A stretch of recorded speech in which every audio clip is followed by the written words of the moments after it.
What is up, guys? Welcome back to Fit Body Secrets, where my mission is to bring you guys motivation, inspiration, and a ton of tips to help you guys on your fitness journey. In today's episode, I didn't exactly know how to title it, but I knew that what I wanted to really address is the fact that just because you track your macros does not mean that you are a quote unquote healthy eater. And it doesn't also guarantee that you're going to get results, whatever those results you might be are looking for, which for most people it is. I am looking to lose a couple of pounds. I'm looking to get a little bit leaner, and I want to obviously dial in my macronutrients in order to be able to do that. And there's a couple of things that might be missing. And I want to kind of go over this because it's so important for people to understand that nutrition is so much more than just one thing. And this is in all aspects of different nutritional philosophies, whether you are somebody that wants to adhere to a diet, or you want to use a macro tracking approach, or you want to do whatever approach you're using to your nutrition.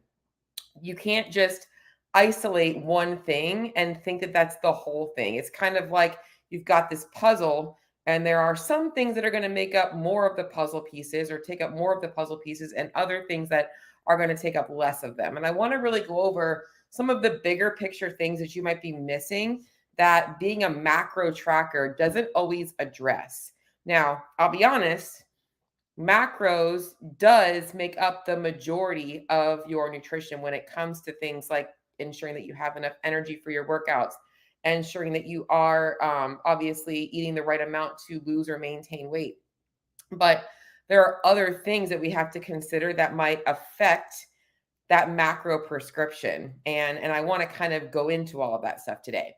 So first and foremost, if you guys get any value out of this episode or any of my episodes, I actually don't usually ask for this because I honestly don't really realize, I really don't know much about growing myself on social media, really don't, or how to reach more people. But apparently on Apple Podcasts, if you give it a 5-star rating and review, it does bump me up a little bit so more people get to listen. And I do all of this stuff for free. So if you can do that for me, that'd be awesome. Give me a review.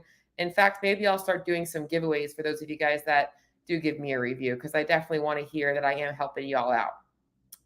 Also, before I get into today's episode, speaking of macros, it is just about 2 days away. Is the kickoff call for my 21-day AMRAP 21 macros jumpstart. And I called it AMRAP 21 macros because for 21 days, that is the only thing that we're going to be focusing on. We're going to be obviously I'm going to give you guys all the other stuff that matters. But for those 21 days, if you guys have ever really wanted to get a handle on, getting the right set of numbers for you, understanding how to use a flexible approach to those numbers and actually get consistent results from week to week, I'm going to be coaching you through that for 21 days. I'm going to be customizing your nutrition. We're going to have weekly calls. So we're going to ensure that you're getting all of your questions answered.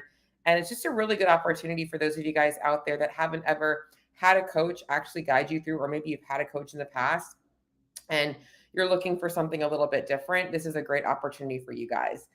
I will be honest, as I'm starting this episode, I will tell you this. I never want to be called a macro coach. It is like literally, it's kind of like, how you can have a massage therapist, or you could call them a masseuse. I think that massage therapists don't like the word masseuse, or you can call somebody like a server or a waiter or a waitress, and they might like hearing server better than waitress. And with the whole macros thing, like I'm mentioning today, macros is only one piece of the nutrition puzzle. And I do so much more than look at a person's numbers. In fact, I think this is one of the biggest problems that people face when they do go online and they're looking for, obviously nutrition coaching. You'll see a lot of different price points. I've seen anything from as low as $150 upwards of $600 to $700. In fact, there's some people that charge even more than that. And what I find is that the lower ticket options are normally people getting macro adjustments. So you've got somebody on the other end that might be looking at a couple of questions that you answer and literally just looking at numbers and not addressing anything else, and might not even have the education you need to really understand what else matters. So there's so much more to nutrition than that. And that's why you can't always just kind of go by pricing. You definitely want to make sure that you're getting what you need. Now, some people, all they need is numbers. I'm somebody that is pretty well versed in nutrition in terms of education, but sometimes having the accountability and having somebody else set up my numbers is helpful. I have a coach. So he does a little bit more than just my nutrition though. So that's pretty much a little bit about why I don't want to be called a macro coach. Now, the next thing I want to talk about is I feel like there's also people that might look at people that track their macros and like they're like, God, they're so dedicated, they're so committed, and maybe you feel a sense of like, what's the word I'm looking for? I don't know, like they're so much better than you because they've got their nutrition dialed in. I don't know a better way to say this, but I kind of want to call I the word that came to my mind was macro snobbery. Like, I'm a macro tracker, so I've got my shit together. And then you're like, I can't get my shit together to do that stuff. But you actually might have better eating habits than them. And I'm going to talk a lot about that today because I think it's really important to look at nutrition outside of the lens of just macronutrients. Because for a lot of you guys out there might be a reason why macros didn't work for you. Maybe you lost weight with macro tracking, but you regained it. Maybe you feel like you're stuck in this macro tracking hamster wheel where you can't get out of it, or you will regain the weight, or you feel obsessed with it. Maybe you can't even get into macro tracking, So there's so many things, reasons why I want to kind of bring this up. So I'm going to pull up my notes because I want to make sure I cover everything. And I'm going to start by talking about some of the things that are really missing from your food, from your nutrition plan, if you are only focusing on macros. And the first one is a big one. And this one really hits home for me. Okay. Because macros, actually dialing in my macros the right way, a flexible way, actually improved my relationship with food. But for a lot of people, their relationship with food while tracking macros still sucks. And it's kind of masking the problem. And I see this a lot. I see this a lot. And if you are somebody that's like a macro perfectionist, or you feel like if you can't be perfect, then you're like, well, I can't do it at all. This is where this can kind of become a slippery slope. So you might be telling everybody you've got your shit together. People might think you have your shit together because you quote unquote track your macros, but the reality is your relationship with food still might really suck. Like, you might still have a hard time eating out socially.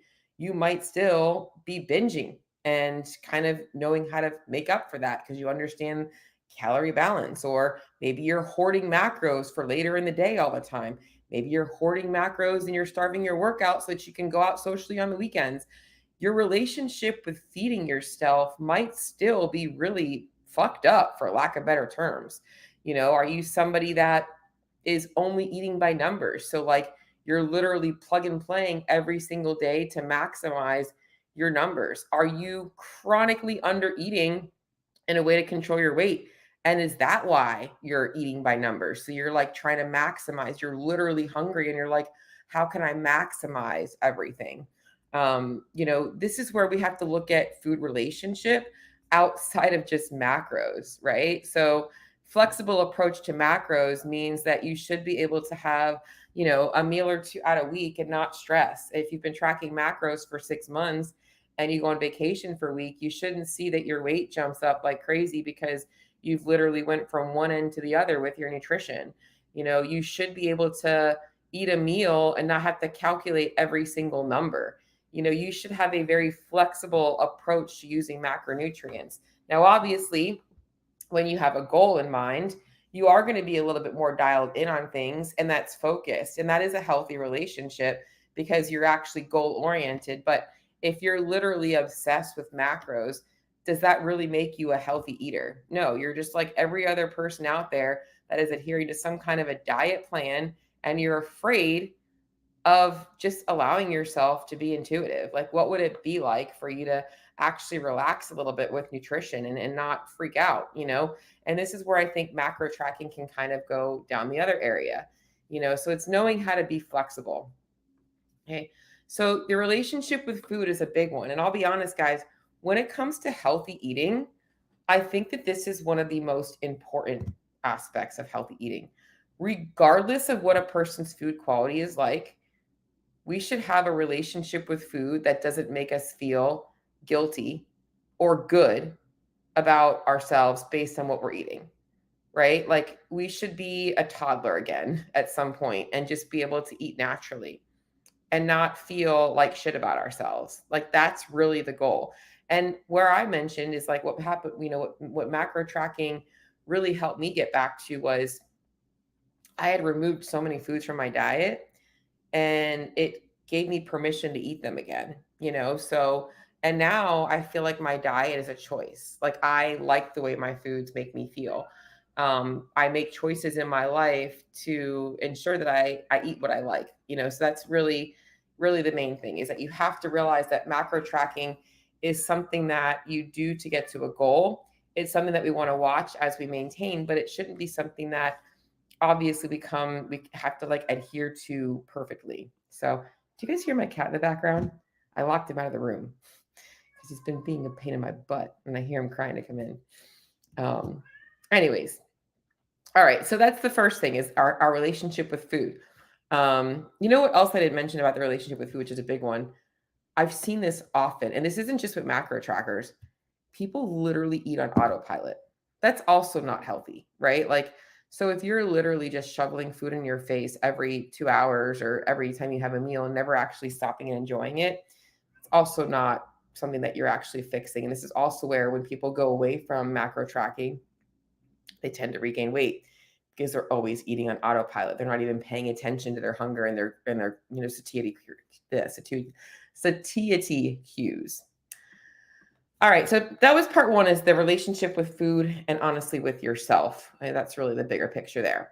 Second one that I wrote down here is that if you are a quote unquote macro tracker and you're playing by macro snobbery, but you're not paying attention to food quality, it doesn't mean that you're eating healthy. Okay. So just because somebody tracks their macros and they've gotten really lean tracking their macros doesn't mean that they have a healthy diet and you're not seeing the whole picture. You have no idea how their hormone profile might be, how their sleep might be, how their mood might be, how their immune system might be, all of these other things. And if you're only paying attention to the numbers, you're missing out on a lot of things. So if you're tracking macros and you're following it, if it fits your macros plan, there's some other things you need to consider. All right. Other nutritional things that really matter. How much fiber are you getting in a day? What are the sources of that fiber? How much water are you taking in? In fact, water, I can't tell you how many people I see reporting that they're getting 50 to 80 ounces of fluid a day.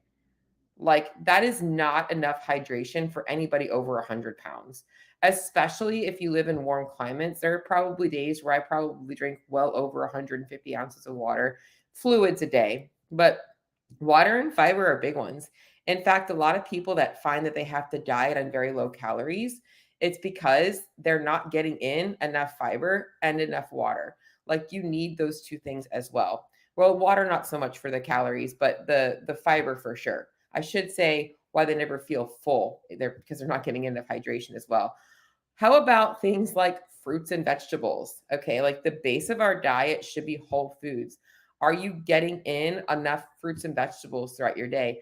People can hit their macros with literally eating chicken and rice and, tortilla chips and whey protein shakes. But are you actually getting in enough nutrients in your diet? And I recently had an episode about micronutrients. That stuff is also very important. In fact, once again, people that have to diet on lower calories are often missing the fruits and vegetables and the whole foods in their diet because their body is absorbing so much more of those calories.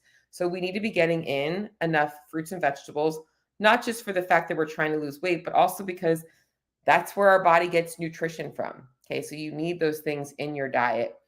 Complex carbohydrates. All right. So if all of your carbohydrates are coming from things like Rice Krispie treats and gummy bears and a protein bar, like, are you actually getting in enough complex carbs in your diet? Things like oatmeal, potatoes, whole grains, like that's all good quality carbohydrates. And you should be including this on a regular basis in your diet. In fact, the people that are going to be most successful with maintaining their results long term without having to track every little thing are following a more whole food based diet. Those foods are much harder for you to overeat. Are you drinking your calories? Okay, this is a big one. I see people literally, they'll save all their carbs and they're drinking their calories at dinner time. You'll see nothing but like chicken and whey protein and a yogurt. And then dinner's like steak and then like 1,000 calories from wine. It's like, you're not, just because you're hitting your macros and you're losing weight doesn't mean that you're going to obviously be healthy. Like women, especially going into their 40s and 50s and they're worried about perimenopause and menopause, you're literally creating more problems for yourself by not addressing those things. You need to be eating your calories. And then obviously just eating low quality sources of your macronutrients, relying on, cheap processed proteins, like I said, always filling your macros with chips and cereal and things that aren't really giving your body any nutrients. Those are all things missing from your diet. So again, just because somebody hits their macros doesn't make their diet superior to yours. If they're not addressing these things, they're missing that picture. And it's kind of like you might have all that stuff, the healthy stuff, but not the macros. But you can have the macros and not have the healthy stuff. You got to have both. Okay. And then the last thing that's really important for you guys to understand when it comes to being a macro tracker, okay, if you are not paying attention to your feedback, you are also missing a big piece of the picture. All right. So things like I mentioned, like, are you always hungry? Okay. So just because your macros are, 165 carbs and 135 protein and 60 fat, but you're starving all the time, maybe your macros need an adjustment. Okay. So you have to learn how to listen to your feedback.